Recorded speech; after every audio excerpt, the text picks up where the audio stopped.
शुरुआत झर से हो गल बेटा, खाटी भी रहा। और लाइन क्या है जरा देखा,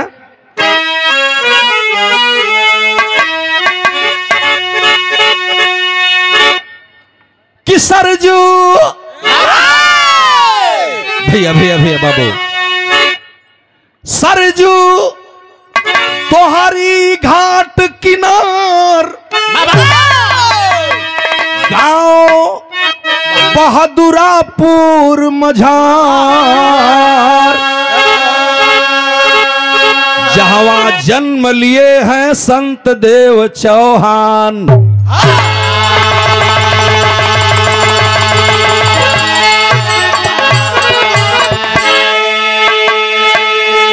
भैया हो, जनपद मऊ के दोहरी घाट थाना, दोहरी घाट थाना का दोहरी घाट बाजार, दोहरी घाट बाजार के ठीक सामने पूरब तरफ दोहरी घाट रेलवे स्टेशन है।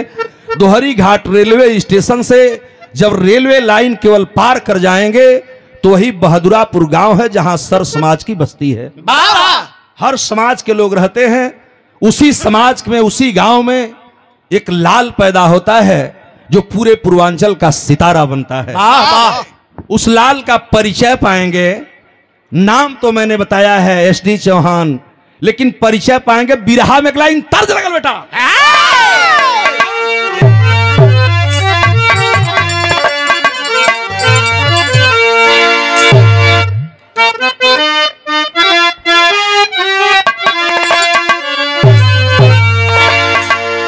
यह तर्ज बा कि छपरा सहारिया में और बढ़ जाओ तो बेटा,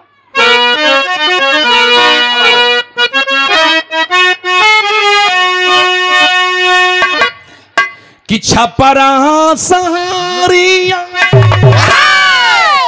अरे चलली दुई बहनिया उठवा रंगल हो रहले,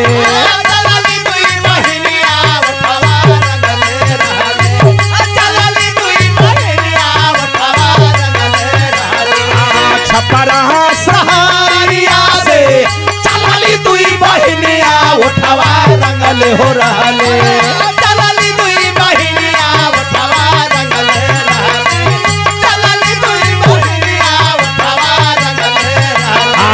फुफुती में खोसैली हो रुमाल उठवा रंगल हो रहली, फुफुती में खोसैली हो रुमाल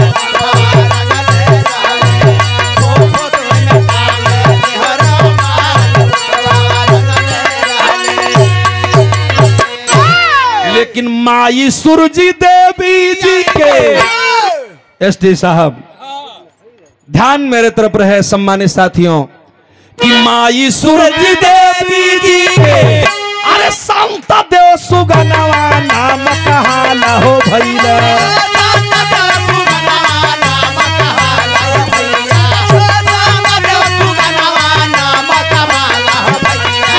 माई सूरजी देवी के संत देव सुगनवा नाम कहाला हो भैया,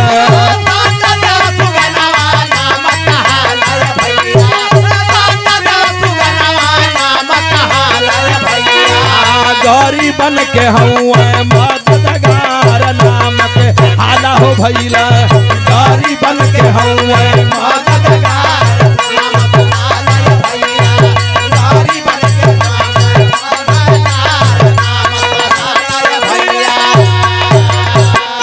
बाबू राम दुलारे जी के सुघरा ललानावा हो,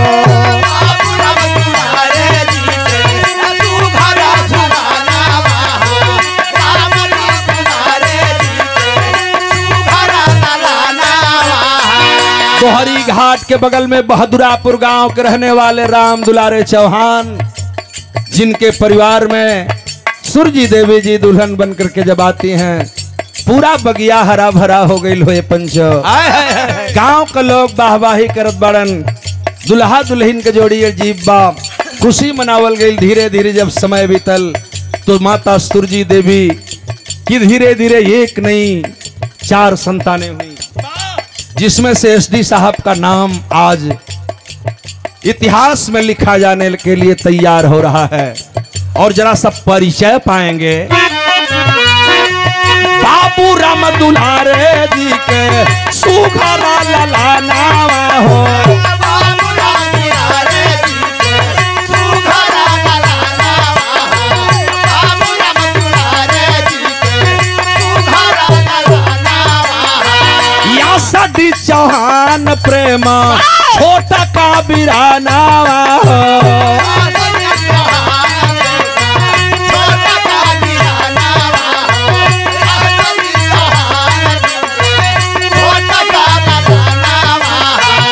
पत्नी गुजसरी देवी दुल्हन गुजसरी देवी भारत खाना दनवा नाम कहाला हो भैला।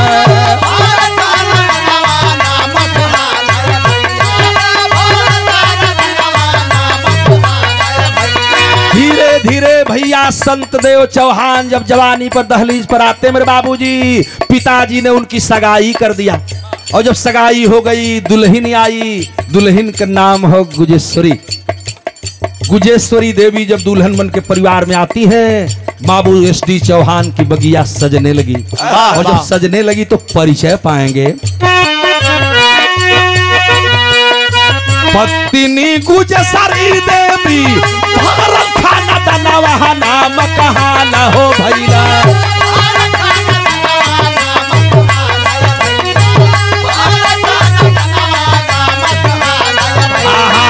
कैसे भुलाई कोई के प्यार नाम के हाला हो भैला, कैसे भुलाई कोई के प्यार।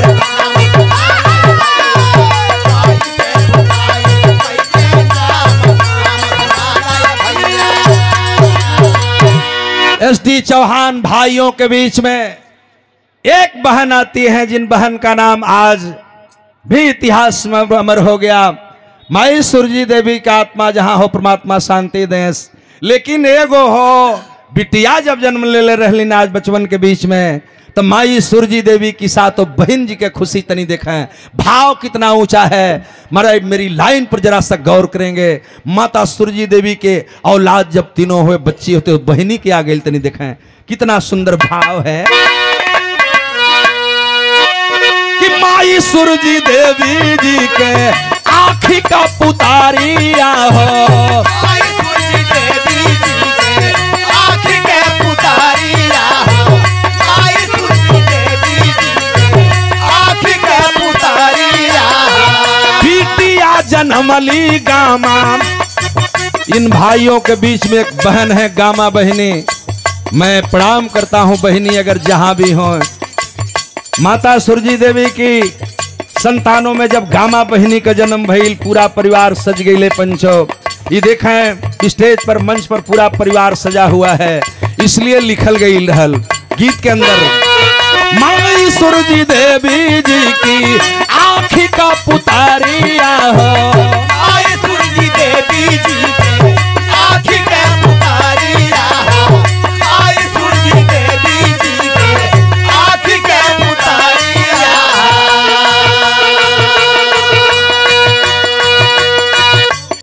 इस बिरहा पर जितने हमारे साथी एसडी साहब के मित्र गण आए हैं, जिनका इन्होंने सहयोग किया है, उसमें से मैं एक खुदे खड़ा उदाहरण हूं।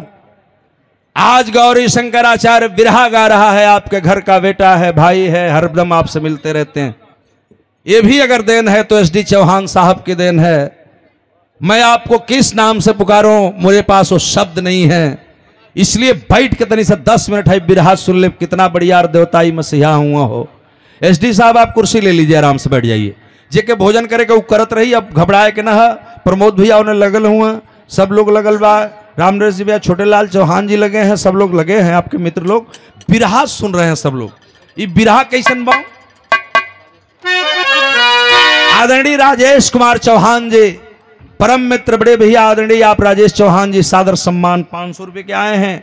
और डॉक्टर साहब माननीय संतदेव चौहान जी, सियारो एम्स हॉस्पिटल दिल्ली, आप तुमसे हम लैनिया का गाँव उतरलीन। आजा बाबू कि माई सुरजी देवी जी के आँखी का पुतारिया हो, माई सुरजी देवी जी के आँखी के पुतारिया हो, माई सुरजी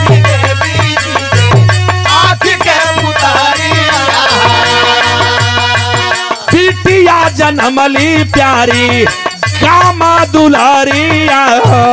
बिटिया जनमली प्यारी कामा दुलारी आहो। बिटिया जनमली प्यारी कामा दुलारी आहो। एसडी साहब के अनुभव उसी बगिया में एसडी साहब की पत्नी जब बुगजेश्वरी देवी आती है मेरे बाबूजी, तो प्रकृति की लीला उसी बहादुरापुर में इसी मिट्टी में एसडी साहब के एक पुत्र पैदा होते हैं। परिचय पाएंगे क्या? एसडी साहब के अनुभव सुघरा ललनवा नाम के हाला हो भइले।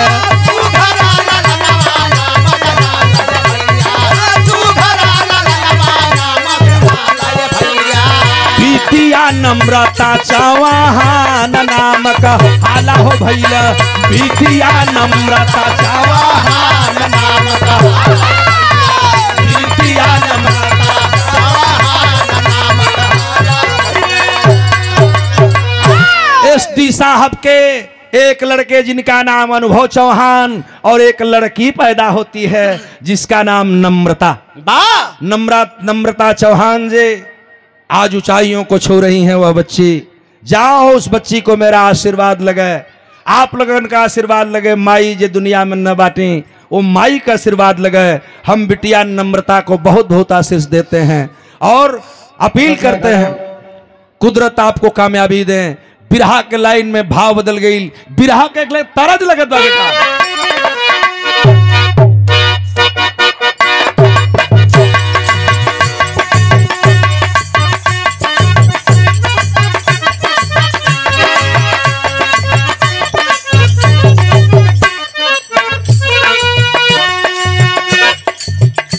एसडी साहब शिक्षा दीक्षा कहीं दूर से नहीं किए थे। पिताजी राम दुलारे चौहान जी एक किसान परिवार, गरीब परिवार रहल। ऐसे में ऐसा बेटा मिलता है, किस्मत एक फेरा लेती है। यहाँ दोहरी घाट से पढ़ाई शुरू करते हैं, थानी दास से हाई स्कूल करते हैं। धीरे धीरे पढ़ाई बंद हो गई गरीबी के कारण, और जब पढ़ाई बंद हुई तो आप दिल्ली तक जाते हैं।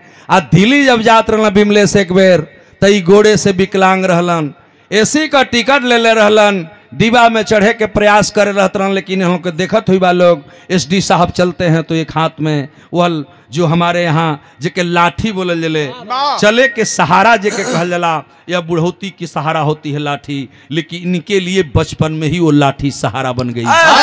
यह लाठिया लेहले उचकत एक गोड़ पर और एक लाठी से कूदते हुए एसी कोच में पहुंच गए, डिब्बा में चढ़ गए। और जब डिब्बा में चढ़े तो जैसे भिखारी के भगावल जला ये पंच, वो तरह वो एसिया डिब्बा में से लोग डांटत रहलन, भगावत रहलन। मेरा एसडी साहब शेर है। दिल के अंदर दर्द तो हो रही थी, लेकिन कहे तो कैसे कहे। लोग सोचने लगे कि यह कोई भिखारी होगा, गरीब होगा, एसी कोच में चढ़ रहा है, भीख मांगने के लिए आया होगा, इसके पास पैसे कहाँ होंगे। जब इनको धक्का मारा गया तो जो धक्का मार रहा था उसी से उलझ गए। लोग कलन के लट्ठा लेकर के चढ़े आए हो, डांट करके लोग भगाने लगे। एसडी साहब उससे लड़ गए जो डांट रहा था। जब लड़ गए तो टीटी आए, पुलिस आए, पुलिस ने पकड़ा, कहा तुम कैसे आ गए इस कोच में। तो एसडी साहब यहीं बैठे हैं, वही रेलिया की ट्रेनिया की डिब्बा में एसी कोच रहल, सगरी झगड़ा करके मार के इनके उतारत रहना सो। और माननीय एसडी साहब टीटी साहब से टिकट जब दिखाए निकाल करके, कहा कि देख लो मेरे पास टिकट है इस डिब्बे का, इसी डिब्बे में मेरी सीट है, और मैं अगर यह डिब्बे में मेरी सीट है, मैं टिकट लिया हूं, तो मेरा क्या अपराध है कि मैं इस ट्रेन में नहीं जा सकता। क्या मैं विकलांग हूं? क्या मेरे पास एक अंग नहीं है? मैं विकलांग हूं इसलिए नहीं जा सकता? आप मुझे गरीब समझ के दुत्कार रहे हो, तो मैं भी प्रतिज्ञा करता हूं एक दिन यह समाज मेरा नाम गाएगा। और वहीं से एक दर्द उठल, और जब दर्द उठल तो कैसन दर्द उठल प्रमोद बाबू, तनी गौर करिए छोटे लाल बाबू, बिरहा का तर्ज बदल गई। मायूस तो हुए उस ट्रेन के डिब्बे में, लेकिन दिल के अंदर भी तभी से एक उन्माद आ गया। और कैसा उन्माद आया, बिरहा का तर्ज लग गई।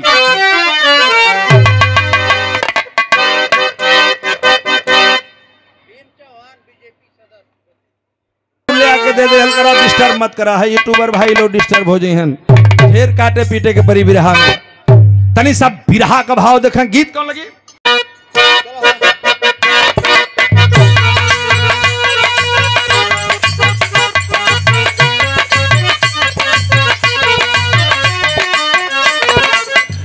एही पार गंगा माई, ओही पार जमुना हो। पार गंगा माई, ओही पार जमुना, एही पार गंगा माई, ओही पार जमुना। बिचावा में माला हमारा रजऊ, तेरावा डलुआई हो। बिचावा में माला हमारा रजऊ,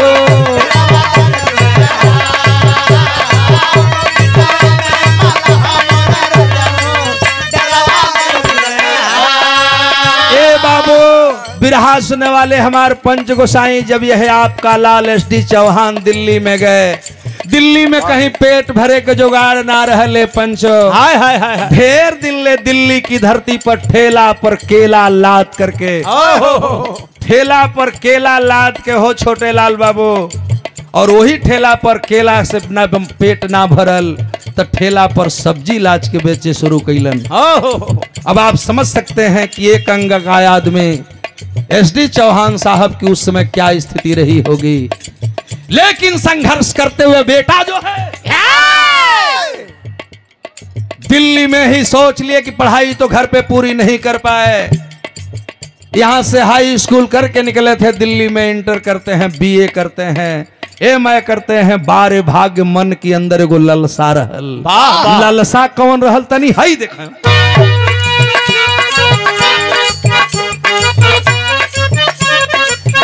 सहले बहुत दुखदाई, सोचेला कि करब भलाई।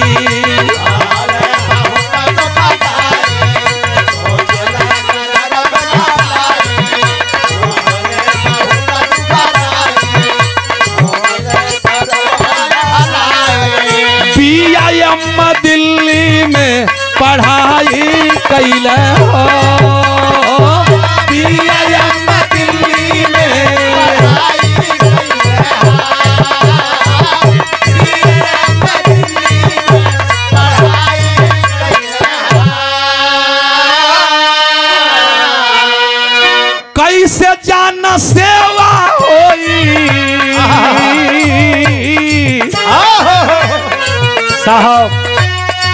बिरहा सुनने वाले पंच गोसाई तनी सुनिया साहब की मन में रहली। कैसे जाना सेवा होई, सोचा रात दिनावा हो।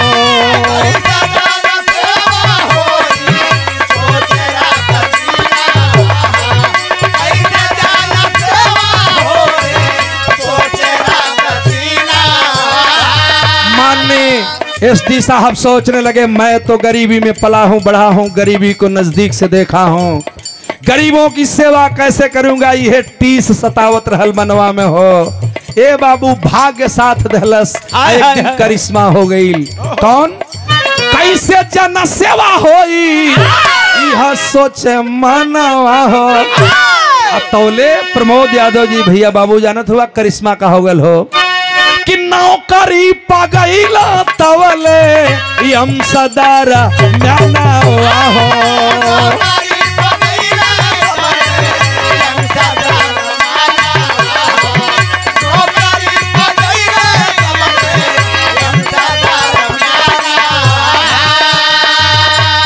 और आज हजारों लोगन कई है भलाई कैले हो, हजारों लोगन काई है।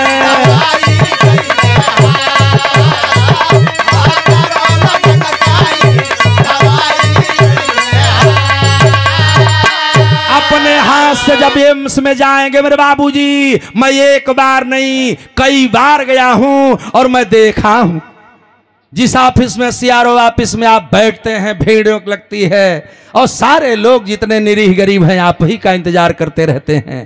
अपने हाथों से आपने अब तक 26,000 लोगों का कार्ड बनाया और यही नहीं, मैं देखा हूं, जानता हूं, जो गरीब है निरीह है अपने पैसे से, अपनी तनख्वाह से, अपने संसाधनों से, जिनकी बाडी घर जाने लायक नहीं है, 150 बाडियों को आज जो मैं जब बिरहा गा रहा हूं अब तक आज तक 150 बाडियों को अपने पैसे और अपनी मदद से एम्बुलेंस से घर पर भिजवा करके उनकी लाश का दाह संस्कार करवाए हैं। ताली बजा दीजिए एक बार भाई के नाम पर। बाबू ऐसे हैं एसडी चौहान और आज भी दिन रात इसीलिए लगे हैं। यही नहीं, कोरोना काल चल रहा था कोरोना की पहले से साहब हमके याद बा पूरा दिन, आप भुला गए हो बा कोरोना से पहले हम दिल्ली से घरे आ गए रहने, वह दिन रहे, 2 दिन की बात कोरोना ला गई रहे। हमने सुना घर से टीवी पर न्यूज चल रहा था एसडी चौहान का कि अपनी तनख्वाह, सारी तनख्वाह कोरोना के मरीजों को दान कर दिया है आपने और सब लोगों की मदद के लिए आपने बीड़ा उठा लिया है। कोई जवान इस क्षेत्र में बहादुरापुर की मिट्टी धन्य हो गई। इहे ना ए बाबू आवा लोगन को हम बात बतावे चलते नहीं, वो दूसर का अंतरा लगी गीत के बाबू कि कार्डवा बनावे सबके, कार्डवा बनावे सबके भर्ती करावे रामा,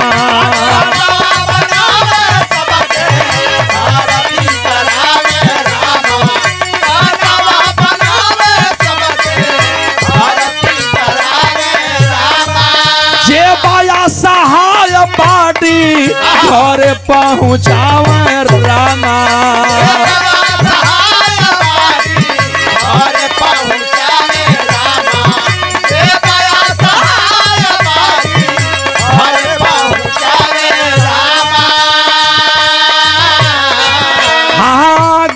बन के दिलवा में समाई गईले हो, गाली बन के दिलवा में समाई गईले हो।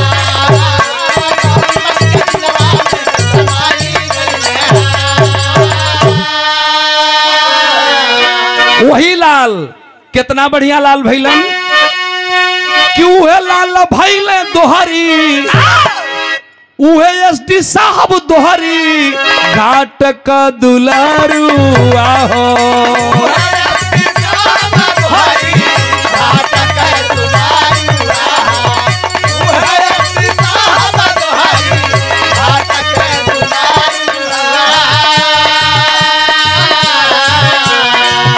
गरीबनिया सहायन के पानी के पहाड़ हुआ हो, पानी के पहाड़ पानी के पहाड़। ए साहब राम नरेश भैया पूरे पूर्वांचल में छाई गईले हो, पूरा पूर्वांचल छाई गईले हो,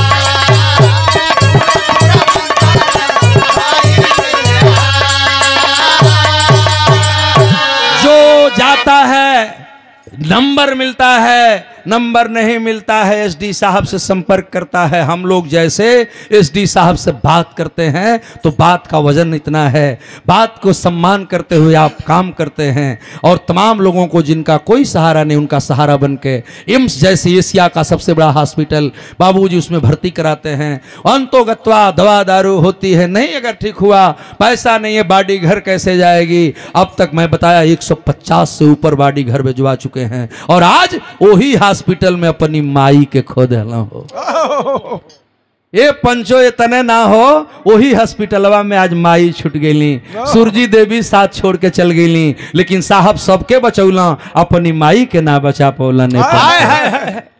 मैं एक बात बता रहा हूं, एक घटना होती है इनके जीवन में।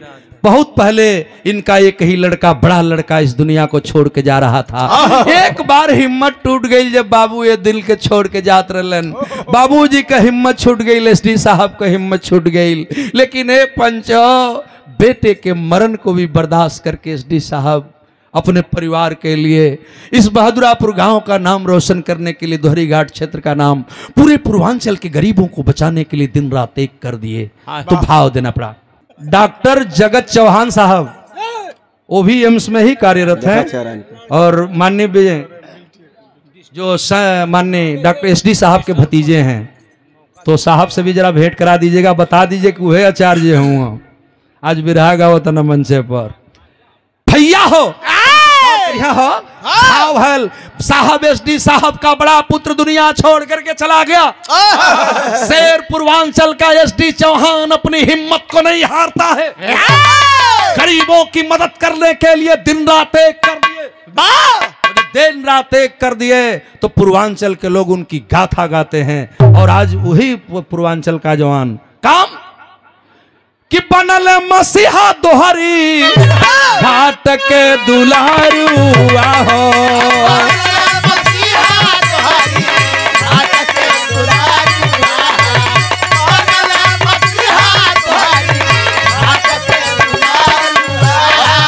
एसडी चौहान बन के आइला पहाड़ो आहो,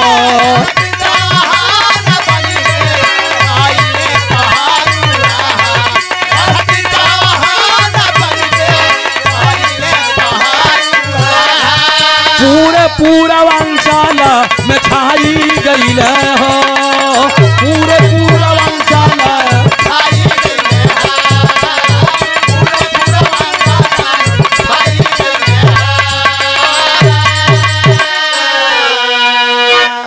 पूरे पूर्वांचल की धरती पर आपने ऐसा नाम कमाया, ऐसा नाम कमाया जो आज खुद देखने को मिला है। सारे लोग, यह लाखों लोगों की भीड़ और अपार जन समुदाय, वह माई बहन के लाइन लगल बा हो, सबके हमार प्रणाम बा, अभिनंदन है, वंदन है। और आज मैं बता रहा हूं एसडी साहब, आप पैसे बन गए हैं कि गौरी शंकराचार्य की एक लाइन बता रही है जो बिरहा की आखिरी लाइन है, और इस पर तवज्जो जरा दीजिएगा, दिमाग में जरा सा मेरे तरफ।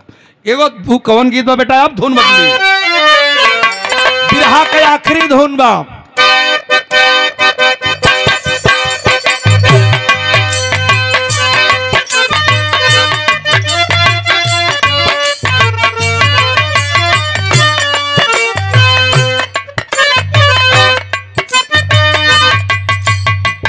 वह गीत रहल कि राखी राखी हर साल कहले सवनवा में, हर साल कहले सवनवा में, हर साल कहले सवनवा में। ए साहब एसडी, अब तनी उनके मंच पर बोलवा। यूट्यूबर भाई ध्यान से इस बिरहा को आप गौर करिएगा, यही सीन बड़ी भयानक है। बिरहा के आखिरी अब हम गावत हैं, ये बिरहा के आखिरी तर्ज बा। ए साहब आइए, मैं आपके लिए गा रहा हूं, स्वर से विचलित न होइए बेटा। तनी हमार लाइन निकला गई तब थपरी बजी, अभी ना बजी।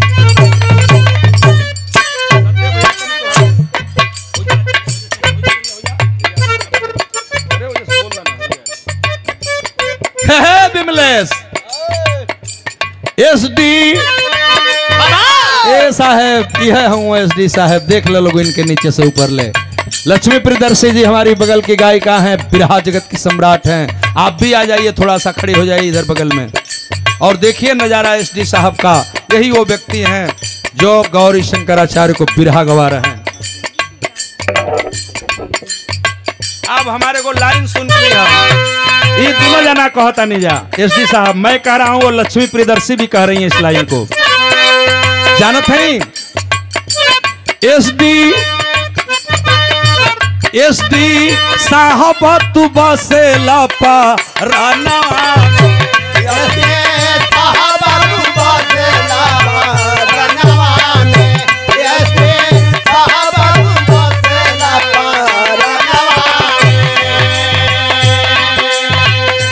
भैया बसला तू हमारी परना, भैया बसला तू हमारी प्यार है भैया, बड़ा प्यार है। एक बार जोरदार ताली हो भैया, कुछ सम्मान होगा एसडी साहब तू बसेला पा रनवा में,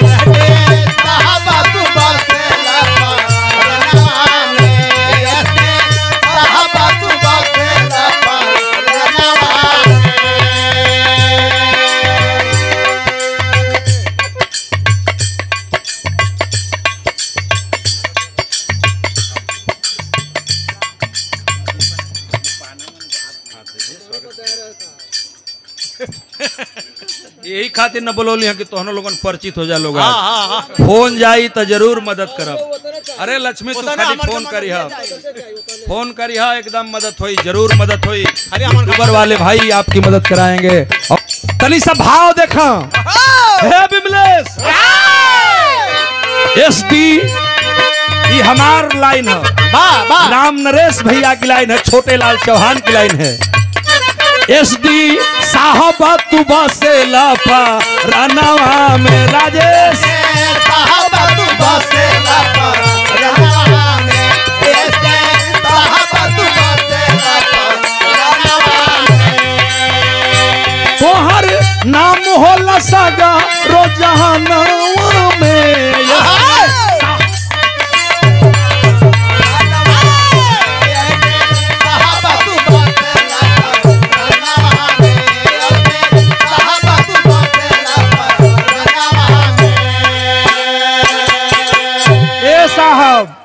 बचपन में सहल तू, हमारी ओर ध्यान रहे साहब शब्द पर। साहब बचपन में सहल तू हजारों विपत्तियां, बचपन में सहारा तू हजारों विपत्तियां, बचपन में सहारा तू हजारों विपत्तियां, बचपन में सहाला तू हजारों विपत्तियां, बचपन में सहारा तू हजारों विपत्तियां, बचपन में सहारा तू हजारों विपत्तियां। दुखवा में केहू नहीं, दुखवा में केहू नहीं बनले संगतिया, दुखवा में केहू नहीं बनले संगतिया, दुखवा में केहू नहीं बनले संगतिया। सगरो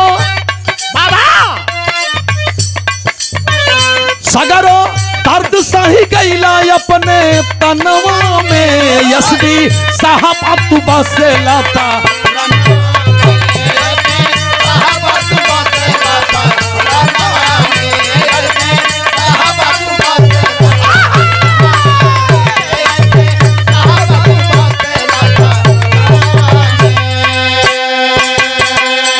बताया कि सारा दुख दर्द आपने साहब परिवार में के लिए लड़ा, यहाँ से लेकर वहां तक संघर्ष किया और एम्स में लोगों की दवा कर दिया। कितना बढ़िया लाइन है इस गीत में। बिरहा हमार खत्म हो खजात बा, जरा सा एक दूठ अंतरा खाली बाकी है, यही में खत्म हो जाए बिरहा।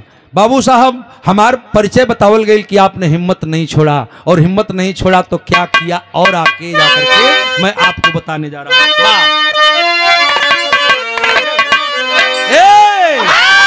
बच्चा बाबू तनी देखा हाई लिखल बिरहा, लक्ष्मी गौर करिया, ई बिरहा लिखले कही है माइंड होकर के चाहिए, जब हम बतावे जाता नहीं रमेश से राजे कि होके विकलांग,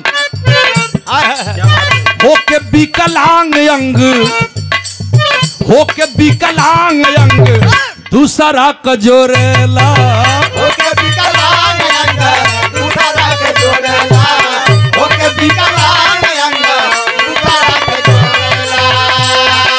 ये साहब खुदे विकलांग हैं, लोग कह लगा है, लेकिन आपने इतिहास रचा है कि होके विकलांग अंग अरे दूसरा के जोरेला, जे बाया सहाय तू पीरी तू से घोरेला, जे बाया सहाय तू पीरी तू से घोरेला, जे बाया सहाय तू पीरी तू से घोरेला। सबका मदद कैला आइल जैसा रनुआ में, एसडी बसेला परनवा में एसडी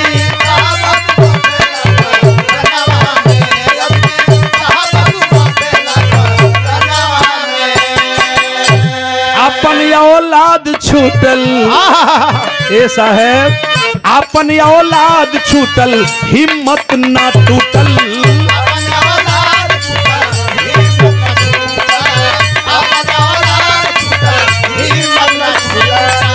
लागल स्नेह ने कबहू ना छूटल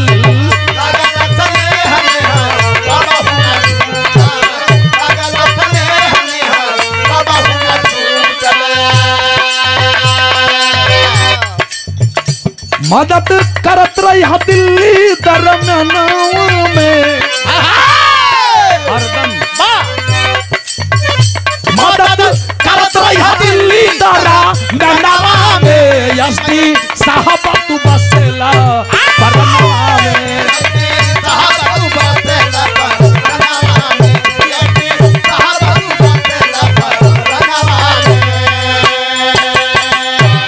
सुनने वाले भाइयों और बिरहा के साथियों, मेरे सम्मानित साथियों, आखिरी लाइन बहुत बेजोड़ है और साहब से भी मैं चाहूंगा कि जरा इस बात पर ध्यान दीजिएगा मैं कहने क्या जा रहा हूं।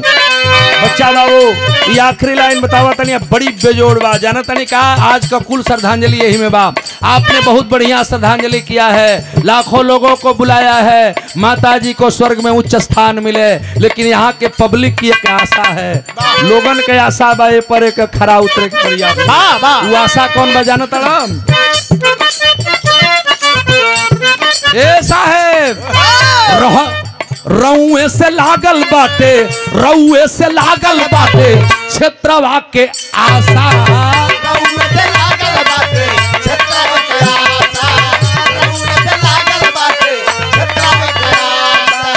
लौटे न पावे कोई दुखिया पियासा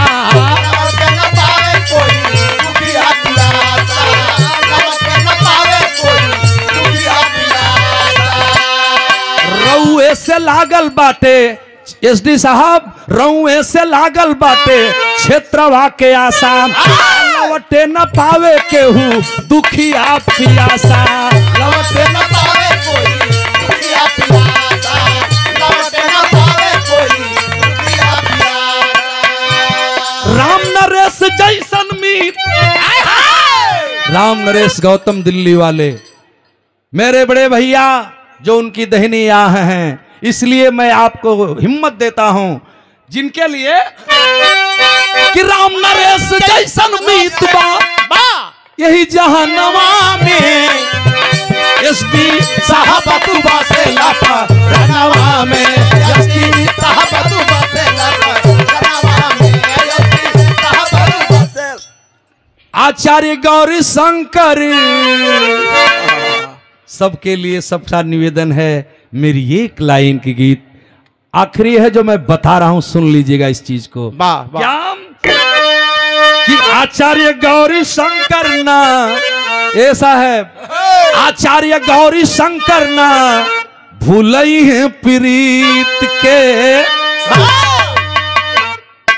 गावत रही है बिरदा हरदम आचार्य गौरी शंकर ना भूलई है प्रीत के गावत रही है बिरहा हरदम गावत रही है बिरहा हरदम प्रेमवा में गीत के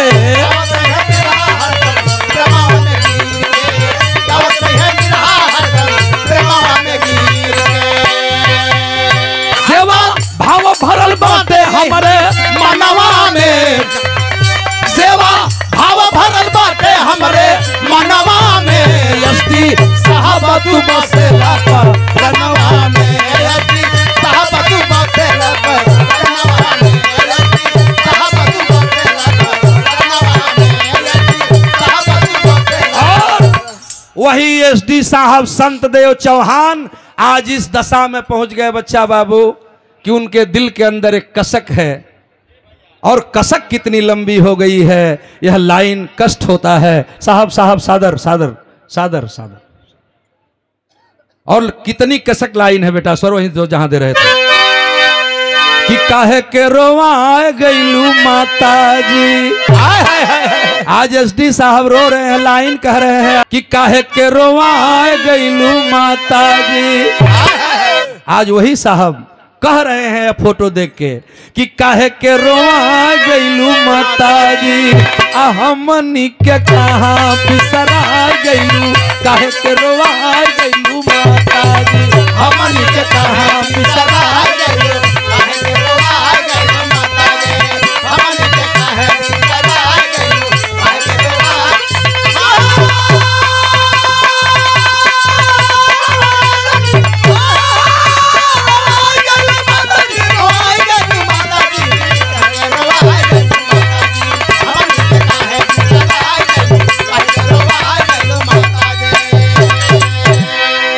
रोता परिवार आज प्रेम बिरनवा, हसुआ से भर गइल दोनों नयनवा की काहे के रोवा गईलू माता, काहे के रोवा गईलू माता जी। गामा जी के बेटी गामा जी के कहवा भुला गइलू, काहे के रोवा गइलू माता जी।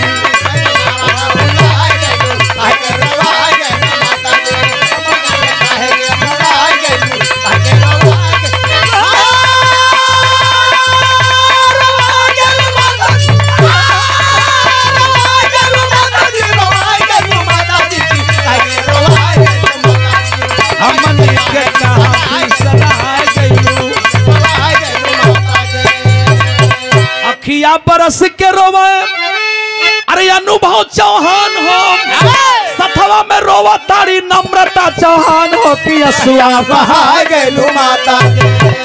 टुअरा बना गईलू माता जी। अरे टुअरा बना गईलू माता जी। अरे सबही का प्रेम ठुकरा गईलू, सबही का प्रेम ठुकरा गईलू, टुअरा बना गईलू माता जी।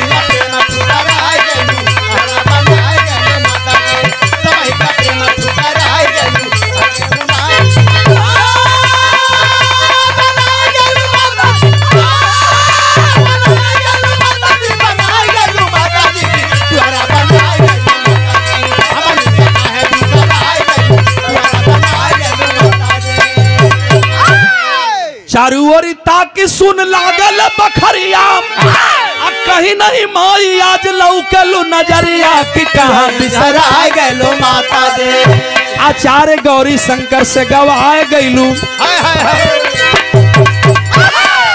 अब हमार बिरहा खत्म हो गई कि आचार्य गौरी शंकर से गवाए गईलू, सबके भुला गईलू माता